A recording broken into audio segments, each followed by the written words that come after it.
যে সাকিব আল হাসান বোলিং পরীক্ষায় পাশ করেননি বলে তাকে নেওয়া হয়নি, ব্যাটসম্যান সাকিবকে বিবেচনা করা হয়নি। এরপর আমরা প্রশ্ন করেছি যে সাকিব আল হাসান গত বছর 23টে ম্যাচ খেলেছেন, 22 ইনিংস ব্যাট করেছেন, 6টা 50 আছে, সবশেষ ম্যাচে 82 রান আছে।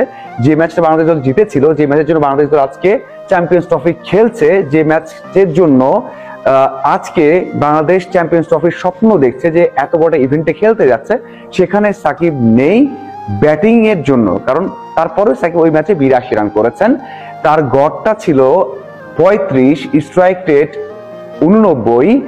এমন একজন ব্যাটসম্যান যে তাকে নেওয়া যায়নি ব্যাটসম্যান হিসেবে। সাকিব আল হাসান তো ব্যাটে দুর্দান্ত করেছে গেল বছর, অন্যদের তুলনায় তো দুর্দান্ত করেছে।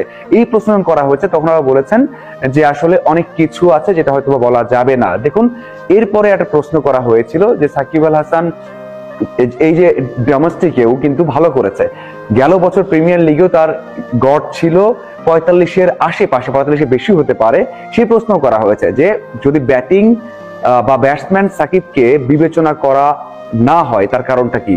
তার ব্যাটিং এ ভালো রান আছে, তার গেল বছর পারফরমেন্স খুব ভালো ব্যাটসম্যান হিসেবে, তাহলে নেওয়া হলো না কেন? যখন এরকম প্রশ্ন তৃতীয়বার করা হয়েছে তখন বলেছেন যে আসলে কিছু বিষয় আছে যেটা পাবলিকলি বলা যাবে না। হ্যাঁ, আমি এই বিষয়টা বারবার বলছি, এই ওয়ার্ডটা বারবার বলছি, কারণ এই কথাটাই বলেছেন যে পাবলিকলি অনেক কিছুই বলা যাবে না। এরপর আবারও প্রশ্ন করা হয়েছে একেবারে সংবাদ সম্মেলনের শেষের দিকে যে সাকিব আল হাসান তাহলে কি আগের যে বিষয়গুলো ছিল সেই জন্য বাদ পড়েছেন কিনা, এবং আপনারা সাকিবের সাথে কথা বলেছেন কিনা। যেমনটা তামিমের সাথে কথা হয়েছে, খুব ভালো একটা প্রোগ্রেস ছিল, প্রক্রিয়া ছিল, কিন্তু সাকিব আল হাসানের সাথে কথা হয়েছে কিনা তখন বলেছেন, অথবা তারা বা নির্বাচক প্যানেল পেয়েছিলেন কিনা গ্রিন সিগন্যাল যে সাকিবকে রাখা যাবে, ওই যে পলিটিক্যাল কারণ বা বিভিন্ন কারণ ছিল সেই কারণগুলো উতরে গেছে কিনা, গ্রিন সিগন্যাল পেয়েছিল কিনা।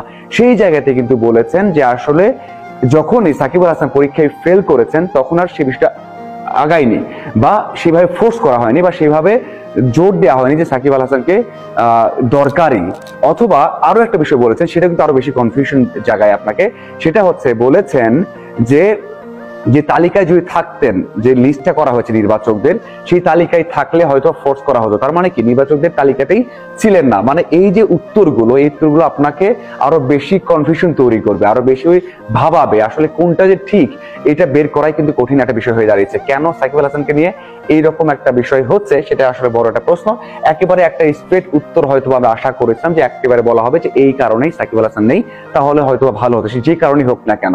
সেটা হলো না, সেটা হয়তো বা অবশ্যই দুঃখজনক যে সাকিব আল হাসান বোলিং পরীক্ষায় পাশ করেননি বলে তাকে নেওয়া হয়নি, ব্যাটসম্যান সাকিবকে বিবেচনা করা হয়নি। এরপর আমরা প্রশ্ন করেছি যে সাকিব আল হাসান গত বছর 23টে ম্যাচ খেলেছেন,